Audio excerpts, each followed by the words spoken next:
संगीत, ध्यान और रुचि अर्थात म्यूज़िक, अटेंशन एंड इंटरेस्ट। इस व्याख्यानमाला की आज पहली कड़ी है।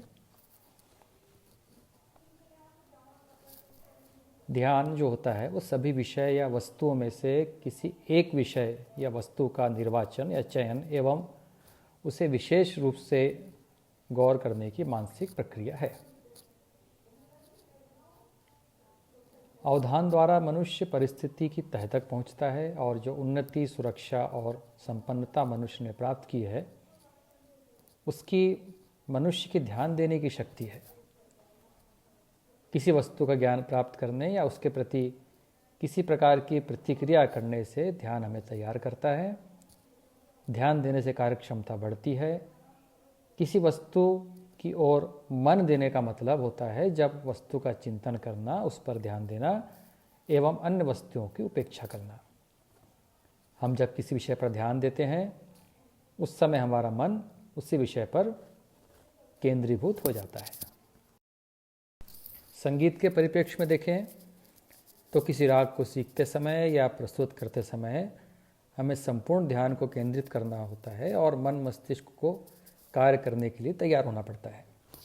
उदाहरण स्वरूप, किसी राग को सीखते समय राग के मुख्य अंग को दिखाने के लिए और स्वरों का बढ़त करने के लिए, उस पर ध्यान देने के लिए मानसिक सक्रियता की आवश्यकता है।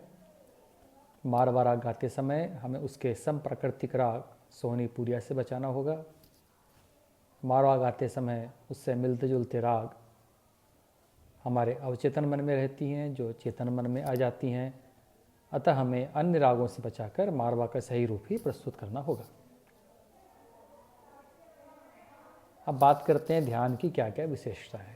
तो पहली विशेषता है ध्यान गतिशील तथा चंचल है। किसी भी वस्तु या विषय पर ध्यान अधिक समय तक हम दे नहीं पाते। ध्यान एक विषय से दूसरे विषय पर दौड़ता रहता है, इसलिए कहा जाता है कि ध्यान गतिशील और चंचल है। दूसरी विशेषता है ध्यान एक तरह का अन्वेषण है या खोज। ध्यान का चंचल होना और विचलित होने का परिणाम है नई चीज़ों का आविष्कार होना। हमारा ध्यान सदैव नवीन विषयों, नवीन चीज़ों की खोज करता है। किसी वस्तु की नवीनता में ही आकर्षण है। ध्यान विचलित होने पर किसी नई चीज़ की प्राप्ति भी हो सकती है, लेकिन दुष्परिणाम भी हो सकता है। जैसे किसी राग को गाते बजाते समय जब ध्यान हटता है तो शायद एक स्वर ऐसा लग सकता है जो उस राग में नहीं लगता। उस स्वर से सौंदर्य की सृष्टि हो सकती है अथवा विरोधाभास भी हो सकता है। तीसरी विशेषता ध्यान का संकुचित विस्तार। ध्यान एक चयनात्मक प्रक्रिया होने से उसका क्षेत्र अत्यंत सीमित है। एक ही समय में हम पूरे कल्याण, तोड़ी आदि राग पर ध्यान नहीं दे सकते और ना ही गा सकते हैं और ना ही हम सुन सकते हैं। यह तो हुआ ध्यान का संकुचित अंश। लेकिन जहाँ तक विस्तार का प्रश्न है तो हम एक साथ कई रागों को ध्यान नहीं दे सकते, लेकिन हम एक ही राग के आरोह अवरोह, मुख्य स्वर, न्यास के स्वर आदि चीज़ों पर ध्यान दे सकते हैं। तीसरी विशेषता है ध्यान जो है वो स्पष्ट चेतना का कारण है। ध्यान सदैव अनुभव का सजीव केंद्र हुआ करता है। जिस वस्तु या विषय की ओर हम अधिक ध्यान देते हैं वह हमारी बुद्धि के समक्ष अधिक स्पष्ट प्रतीत होता है। साथ ही साथ जिस विषय पर कम ध्यान दिया जाता है वह अस्पष्ट हो जाता है। उदाहरण के लिए, यदि कोई यमन राग गा रहा है तो हमें यह नहीं मालूम कि इस राग के मुख्य स्वर क्या हैं, लेकिन ध्यान से सुनने पर बार बार गंधार निषाद पर रुकना, कई स्वर संगतियों के साथ इसका प्रयोग हमारे लिए मुख्य अंग की परिचायक होगी। अतः ध्यान देने पर स्पष्ट हो गया है कि इस राग का मुख्य स्वर नीरे ग रे नीरे सा है। अब बात करें ध्यान के प्रकार। ध्यान 3 प्रकार का माना गया है: ऐच्छिक ध्यान, अनैच्छिक ध्यान और स्वाभाविक ध्यान।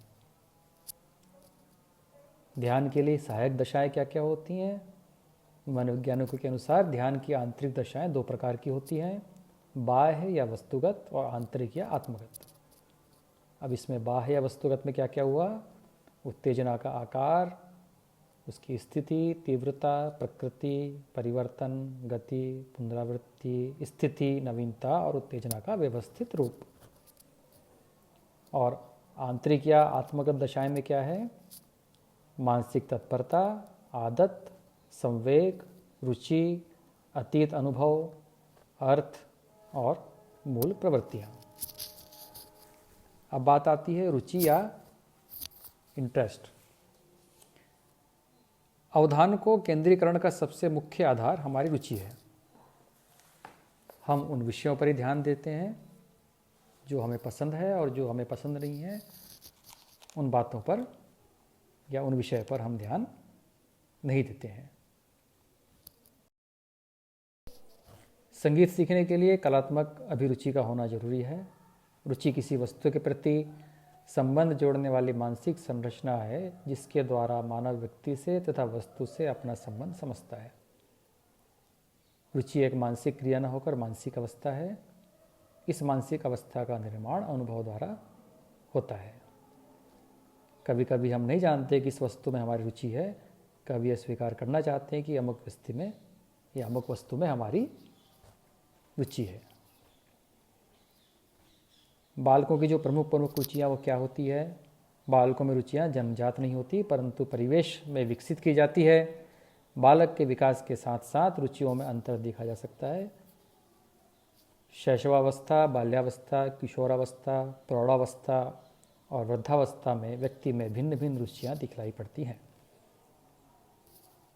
बालकों की मुख्य रुचियाँ क्या क्या हैं? वो इस प्रकार हैं: अध्ययन की रुचियाँ, चलचित्र की रुचियाँ, खेल में रुचियाँ, रेडियो और टेलीविज़न की रुचियाँ, संगीत की रुचियाँ और हास्य कथाओं में रुचियाँ। इस व्याख्यान के अगले भाग में हम रुचि के बारे में, संगीत के बारे में और किस तरह से इनका संबंध है उसके बारे में बात करेंगे।